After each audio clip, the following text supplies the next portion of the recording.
Hey there, welcome to LSAT Demon Daily. I'm Ben Olson, that's Nathan Fox. We're the founders of LSATdemon.com and our weekly podcast, Thinking LSAT. This question came from the Ask button.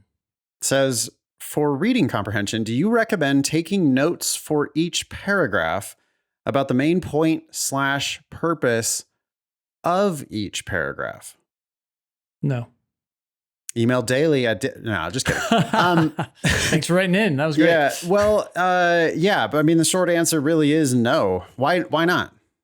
Well, I think we have to step back here for a second and try to figure out why people are trying to take notes. I think sometimes people are trying to take notes to remember maybe what was in the passage. And you really don't need to do that if you're engaging with this material. There's only 15 to 16, 17 sentences in these passages. So there's really not as much information as it appears. And the problem is that people let themselves get overwhelmed because, you know, it might be a little bit of imposter syndrome. They might be a little bit intimidated in the first place by this block of text, you know, the wall of text and unfamiliar language and stuff.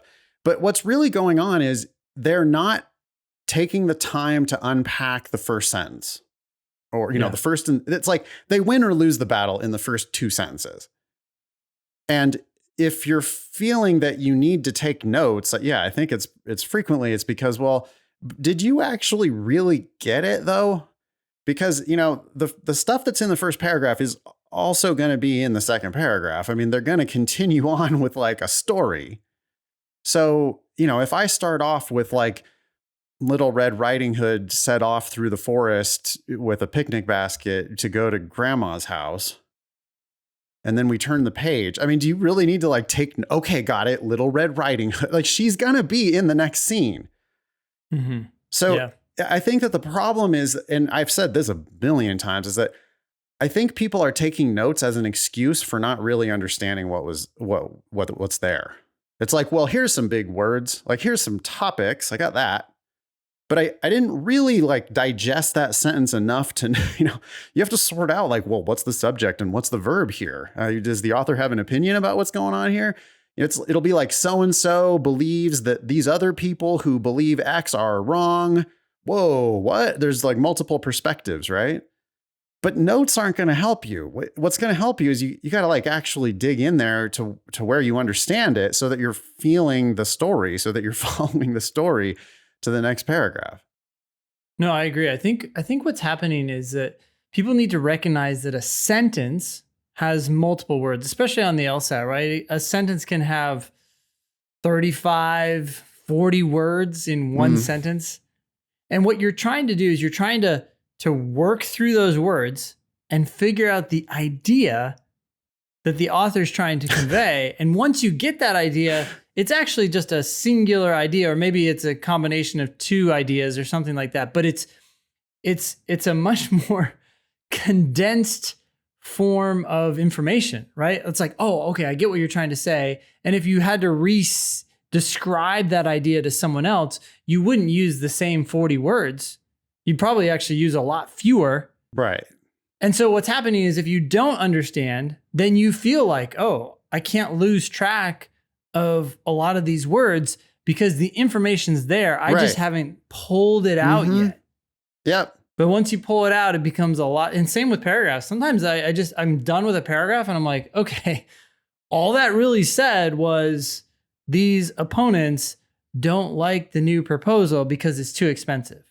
It took a long time to say all that, but they're upset because it's too expensive. Got it. It's too pricey. So then I'm going in and I recap that in my own words. Then I go to the next paragraph. That's not hard to remember.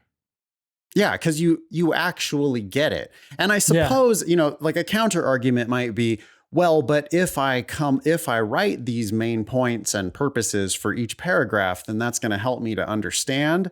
And I guess it's a kind of a commitment device in a way that it's like, well, you're going to for sure be thinking about the main point. You're going to be trying to think about the main point, which I guess is a good idea. But if you're not doing that already, then you're just like, you're missing the core, like what we're doing in reading comp, which is we are trying to build comprehension.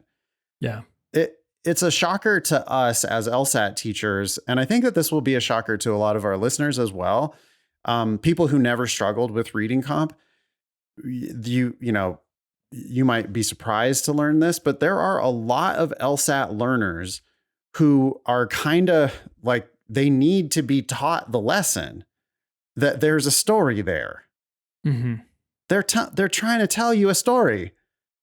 Pay attention to the damn story. And this highly technical, like, it's like they're doing a technical diagram of the passage with these notes and main point and purpose and, the acronyms that some of the big companies teach about. You're getting the main point, the author's attitude, the structure, the like all these other things that you're trying to get. And it's like, well, okay, but then aren't you like missing the forest for the trees? You're not understanding that this is 3 paragraphs. It's 14 sentences. And they're going to develop some kind of a story. They're going to tell you a story. There's something there to learn and to get excited about. And I would much rather you get the overall big picture of the passage than to have this weird, all these notes about each specific paragraph. One thing I've always felt too with notes is that, and I think this is what you're saying, but if you are at a point where you can write a note that accurately reflects the paragraph, you're done. You don't need to actually go through the process of writing the note. Right. Yeah, exactly. Right. It's similar to in logical reasoning. If you can do the formal logic diagramming, that we 10 years ago used to teach, if you can do that stuff, well, then you also don't need to do it because you already understand it. Mm-hmm. You're not having any problem with conditional statements if you can do the diagramming correctly. The funny thing, that analogy is okay because there's definitely people who diagram and don't understand. Well, that's exactly but that's my point. Is that there are so many people who are struggling to diagram who totally also don't. They don't get the damn logic. And I would much rather just teach you the logic in the first place, right? It's pretty simple. But confusing sufficient for necessary, that's not. Those like, if you're at In-N-Out, you're eating a hamburger. Well, that doesn't mean that every time you're eating a hamburger, you have to be at In-N-Out. Mm-hmm. Like, no shit. But like, okay, so sure, can I teach you how to diagram that and the contrapositive and diagram both of the errors of mistaken negation and mistaken reversal and all that horse shit that we used to teach, And instead it's like, no, wait a second. Make sure that the person understands the flaw. If you understand the flaw, then you understand all of it. Yeah. Well, okay. So same thing on reading comp. This like, if you can really get there and tell me, if you're writing accurate notes about the paragraph and accurate main point, and also you don't know the purpose of that paragraph. I got to tell you, like until you read the second or third paragraph. Yeah. No, you don't know the first. But it's, so go ahead. Well, yeah. I mean, you don't really know all those things, but if you were able to magically do that, then you wouldn't need to do it anymore because you have clearly followed the story, which is all you really need to be able to do. I mean, like half the questions are related to the main point of the passage anyway. Okay. And that's enough about that ask button question? I think so. Yeah. Cool. Email daily at lsatdemon.com if you would like to ask us a question or share some LSAT or law school admissions news. Thanks for listening.